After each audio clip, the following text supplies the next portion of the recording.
lo que debería suceder es que la inhabilitaran para el ejercicio de la función pública, porque ella ya sabía de que estábamos hablando de un caso emblemático.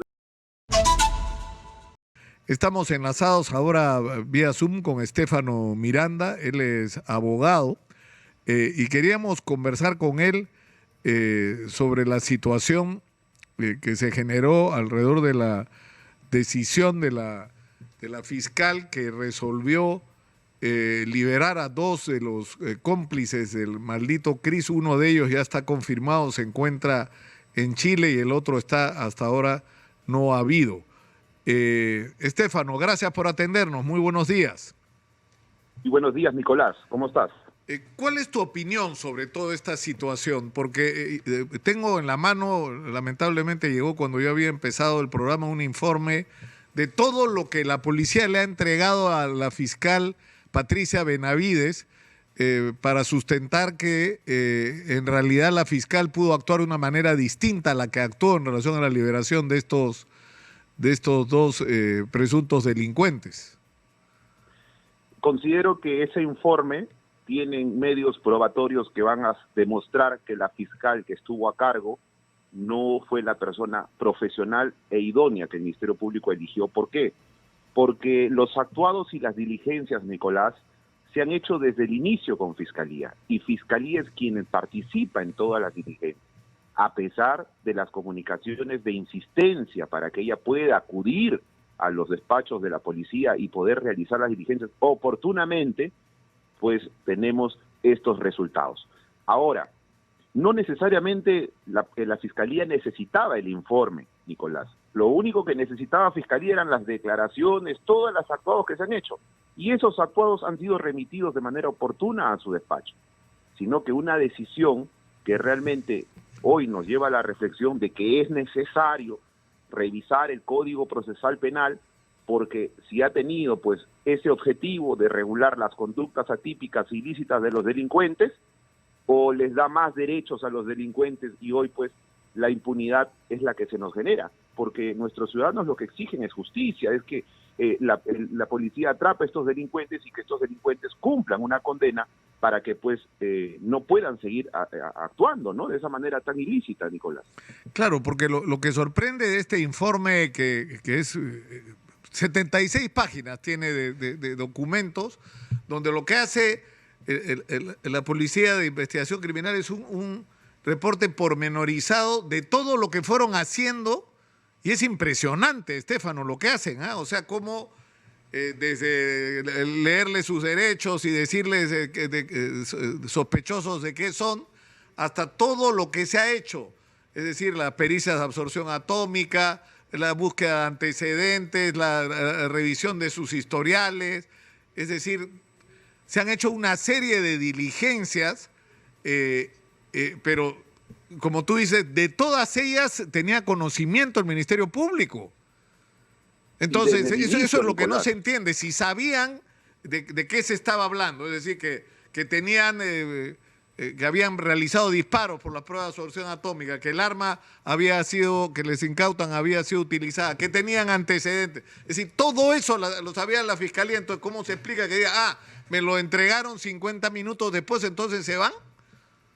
No tiene lógica. Y de todas formas, porque Fiscalía, de acuerdo a su práctica habitual, Nicolás, cuando hace estos casos con la policía, Fiscalía ya con los actuados que se lleva digitalizado, ya va avanzando sus resoluciones y va avanzando sus requerimientos. Así no llega la hora, Fiscalía tiene todos los actuados a las manos, Nicolás.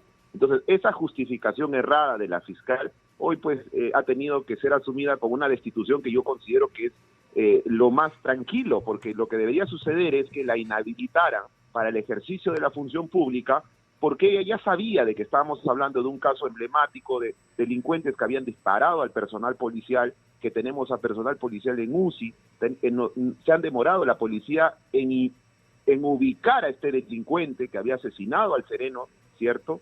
Y hoy la fiscal nos pretende decir, pues la policía no me trajo el informe a la hora que me debió traer, así que yo tuve que darles libertad. Eso me parece que debería ser... Claro, porque además... yo creo que es muy importante recordar esto. Es decir, si la Fiscalía es la que dirige la investigación según la ley, y la Fiscalía es consciente de que hay plazos que tienen que cumplirse, es decir, la que tiene que preocuparse porque se va a vencer el plazo de las 48 horas de detención sin que pida medidas, ¿no es cierto? Como en este caso corresponde, entiendo, la detención preliminar, ¿no? ¿Qué es lo que debería proceder? Quien tenía que hacerlo es la fiscalía, es decir, no hay argumento. El director de la investigación tiene que planificar su investigación. Si ve que 48 horas o el tiempo que tiene no es suficiente para investigar a una banda criminal y a delincuentes prontuariados, lo mínimo que debe haber requerido es una detención preliminar. Pero yo estoy seguro que con todos los actuados que tenía Fiscalía digitalizados, era suficiente para someterlos a un requerimiento de prisión preventiva. Y realmente lo que les ha dado es una ayuda a estos delincuentes para que se fuguen, para que se escapen y vuelvan aquí en 6, 7 meses y sigan cometiendo sus fechorías. Como pasó con el llamado Maldito Cris, ¿no? Maldito Cris estuvo detenido y fue liberado. Nadie ha podido explicar hasta ahora satisfactoriamente por qué. Y yo te voy a decir algo más, Nicolás. Yo creo que esto ya es de advertir en Lima Norte. En la zona de Lima Norte, control interno de la Fiscalía debe realizar su trabajo en los despachos fiscales. Esto viene sucediendo en hechos de usurpación, asesinatos, robos, en todo Lima Norte, Puente Piedra, Zapallar. Las comisarías están coludidos. Yo como abogado que defiendo los efectivos policiales veo con qué abogados se ponen estos delincuentes extranjeros. Ojo, los abogados que también ayudan a estos delincuentes, es impresionante, Nicolasa. Es impresionante cómo buscan las artimañas legales que el Código Procesal Garantista les permite para sacarlos en libertad. No, claro. Y esto suena así como una campanita atrás, lo de los cuellos blancos, porque recuerda que la investigación sobre los cuellos blancos se inicia por el seguimiento de una organización de narcotraficantes y se descubre que el abogado era la pieza clave para el conseguir las reducciones de, ¿no es cierto?, de penas o en estos casos como el que estás detenido y te mandan para tu casa con cualquier argumento, te dejan en libertad, y eso tenía un precio. Eso tenía un precio, era una red de corrupción montada. Entonces, sé que lo que voy a decir me puede traer consecuencias, ¿ya? Sé que lo que voy a decir, pero ¿por qué no puedo yo pensar que esta señora no ha sido negligente, sino ha sido algo peor que negligente? ¿Por qué no tengo derecho a pensar? Yo sí te diría que, de acuerdo a mi experiencia, Nicolás, el justificarse hoy el tema del tiempo, el informe ha sido planificado, por eso que ante los mensajes de la policía no acudía, no fue en el Día del Padre, a pesar que el personal policial sí estaba trabajando en el Día del Padre.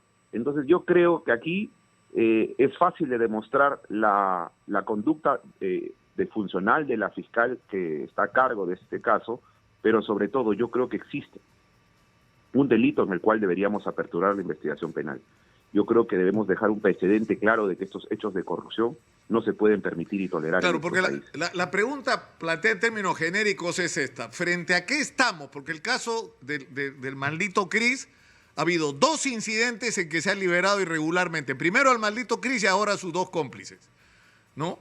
Es que y la pregunta es, ¿esto es producto de un sistema de corrupción que está operando en este momento, que un delincuente es capturado y a través de abogados mañosos que tienen sus contactos y sus redes, a cambio de dinero, liberan a esta gente?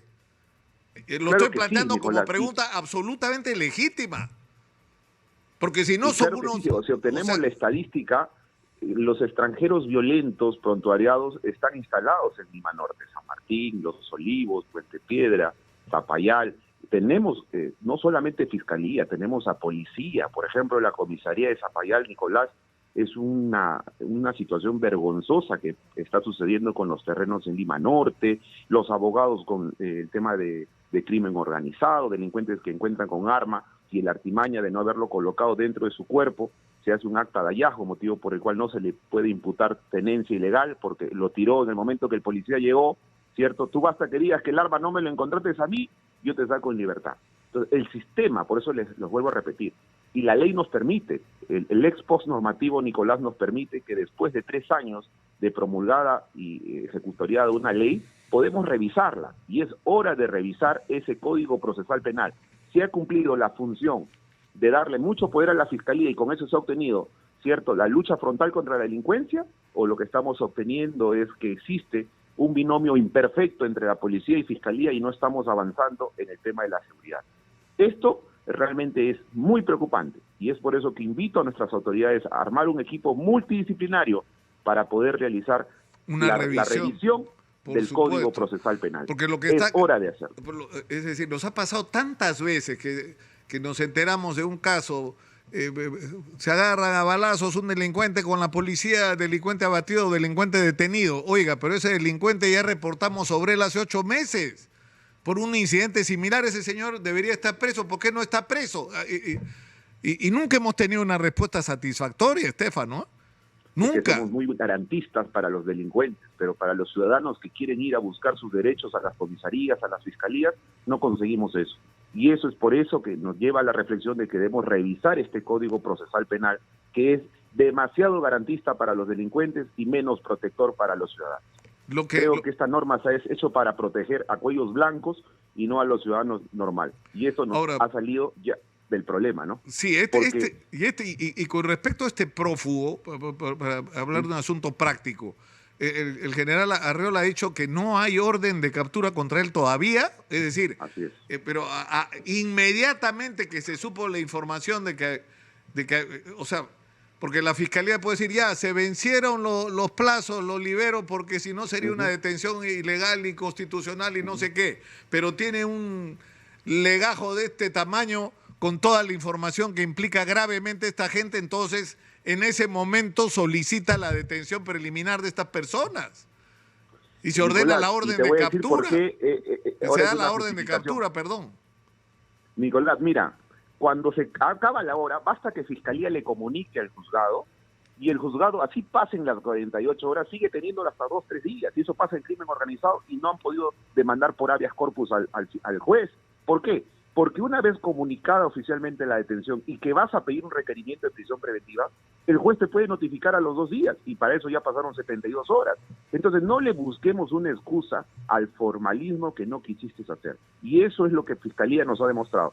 No quiso pedir una medida más gravosa como una prisión preventiva, ¿cierto? Y lo que hizo fue darle libertad para que se fugaran. Y adicional a eso, Nicolás, si se te venció la hora, ya le diste libertad, pues al menos ten el disimulo de presentar un requerimiento de prisión preventiva 1 hora después o 2 horas después para que no se ha hecho, salga, ¿no? ¿Cómo? Claro que no se ha hecho. Por supuesto. Entonces, eso es lo que a nosotros nos genera un malestar. No justifiques, ¿cierto?, una situación que no es real porque se le está demostrando con ese informe a la fiscal de la Nación y es por eso que con eso lo destituyen a la fiscal a cargo de esta situación, ¿cierto?, es justamente eso, Nicolás, una impunidad que nos tiene marcado en nuestro país. Y es por eso que, vuelvo a repetir, tenemos que revisar el Código Procesal Penal y entreguémosle a la policía un control por parte de la Fiscalía, sí, porque tampoco darle mucho poder a las autoridades. Haz esto, y si tú revisas el Código Procesal, le han dado demasiado poder a Fiscalía. Es por eso que hoy Fiscalía es parte del proceso en las 3 etapas, pero no llega a concluir a sentencias, de acuerdo a las estadísticas, ¿no? Mayormente se le va el plazo en la prisión preventiva, y luego ya no piden ampliación o prolongación de la prisión preventiva, y otros casos realmente, Nicolás, que la Fiscalía de la Nación ya debe poner el ojo aquí en Lima Norte, porque si no va a seguir siendo la tierra de nadie, donde sí se respeten los derechos del delincuente, pero no de los ciudadanos.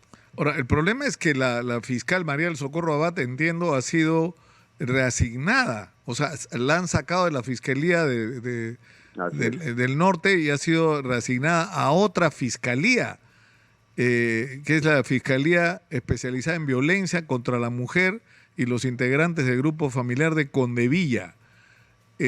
Han hecho un cambio, ¿ya? Y que realmente genera también un malestar porque el comunicado de Fiscalía dice, destituimos, pero más abajo de la resolución ves que la reasignan a otro lugar. Entonces, control interno, pues lo que pasa que también Fiscalía no tiene un régimen disciplinario como sí lo tiene la policía, que te pueden suspender temporalmente del servicio cuando actúas de esa manera irregular. Entonces la Fiscalía, su régimen disciplinario también tiene que ser implementado para que en estos casos ellos ante un proceso sumarísimo la puedan destituir o sacar del cargo. Y no lo van a hacer si seguimos así, ¿no? Y lo peor, que nos tratan de engañar porque el comunicado sale, le hemos destituido, dice, ¿no? Pero al final solamente lo que le han hecho es cambiar de lugar.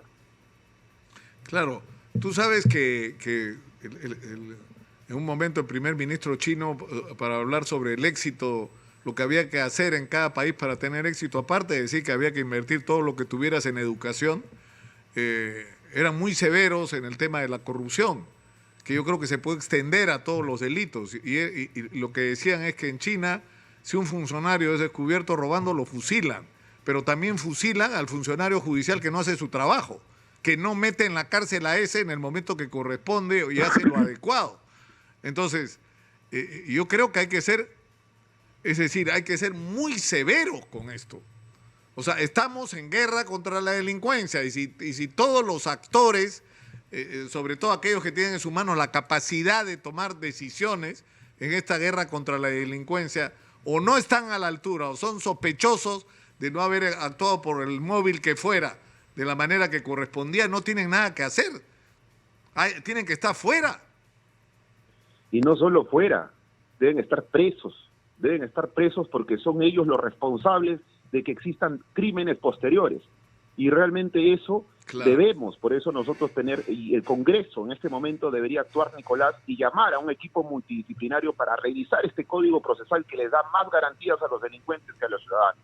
Es hora de revisarlo. ¿Y sabes por qué, Nicolás? Porque cometimos el error de copiar un sistema procesal de un país violento como fue Colombia. Y esas son las consecuencias las que estamos asumiendo hoy, porque nuestro Código Procesal Penal es una copia del país de la República Colombiana. Y como sabemos, el contexto social colombiano es muy violento, y es por eso que estamos trayendo casi todo su corriente delincuencial, ¿por qué no decirlo? Y es por eso que nosotros hoy tenemos que actuar de manera inmediata. Mira, nadie, excepto tú en este momento, se ha hecho la interrogante. Es decir, tenemos claro ahora que el maldito Cris asesinó a un sereno, se presume que participó en el asesinato de un policía y que se agarró a balazos con la policía cuando fueron a intervenirlo. Pero no nos podemos olvidar que pudo hacer todo eso porque hubo alguien en el Ministerio Público que lo liberó cuando lo capturaron con 19 celulares robados. Ese señor debería estar preso.